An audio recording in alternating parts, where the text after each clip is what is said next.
Alright, ladies and gentlemen, this is the KBEAR Orimosa. It's an interesting name with an interesting package, and this is the HBB Kai. I just reviewed this last week. If you haven't seen it, go check it out. I'll leave the link right over here. But the reason both of them are on the table is, well, for one thing, they were sent to me by Keep Hi-Fi at the same time. They said, hey, check these out. And I said, hey, I will. So I am.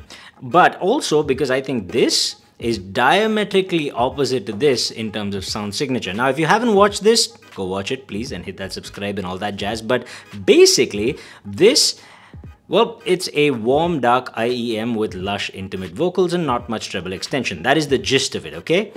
This is the exact opposite. The question of why I will be answered just in a minute, but I just want to point out that they both come with the exact same case, just with different logos. I thought that was quite amusing, but hey, good job on the case. Whoever's making these, they're really nice. Now, case apart, comes with a very nice packaging. You have your kimono, you've got a bit of vinyl action there. Let's slip that off. And you've got this really nice packaging which opens up like so. Opens up like any more. There you go. Opens up like so. And inside you get the buds, which are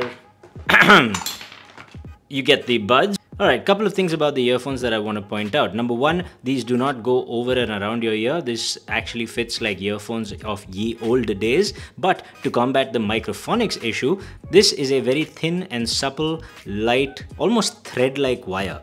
To that extent, microphonics are kept to their absolute minimum, and I like that.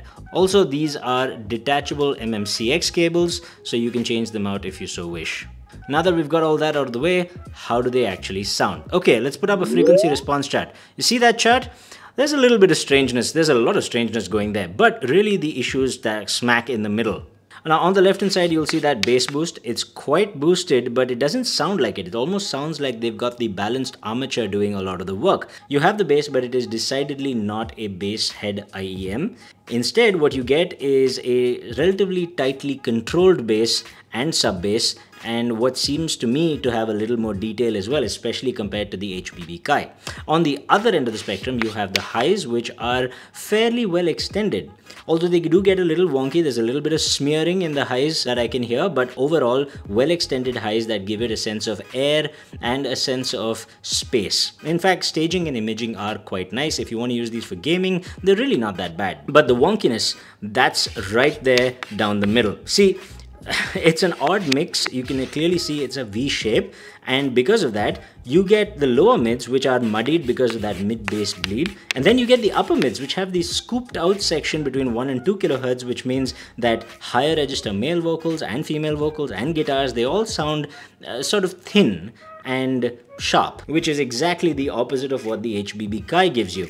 So it's really weird, right? On the one hand, if you've got an operatic singer or any song that has guitars that go from really low frequencies to really high frequencies, you can, within space of a few seconds, get really muddied lower mids and really sharp upper mids all at the same time. It's a really weird mix of things. But overall, if I wanted to talk about a sweeping description of the signature, I would say that because of the bass that is a little subdued, a little tightly controlled and not too boosted, and because of a fair bit of upper mid rise and treble extension, plus that upper mid scoop out, which makes a lot of vocals seem, well, kind of thin and sharp, overall this sounds like a brighter IEM for sure. This is a IEM that sounds brighter and more analytical than the HBB Kai. Now that's not to say that this is supremely detailed or anything. It doesn't sound like that, but it gives you that impression because of that treble extension. So if you wanted a bright sounding IEM with still enough bass to give you some of that low end presence while still remaining controlled, then the Orimosa might be something you would like to consider. Although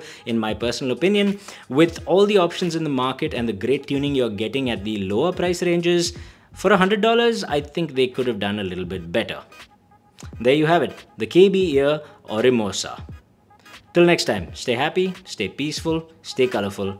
Namaste.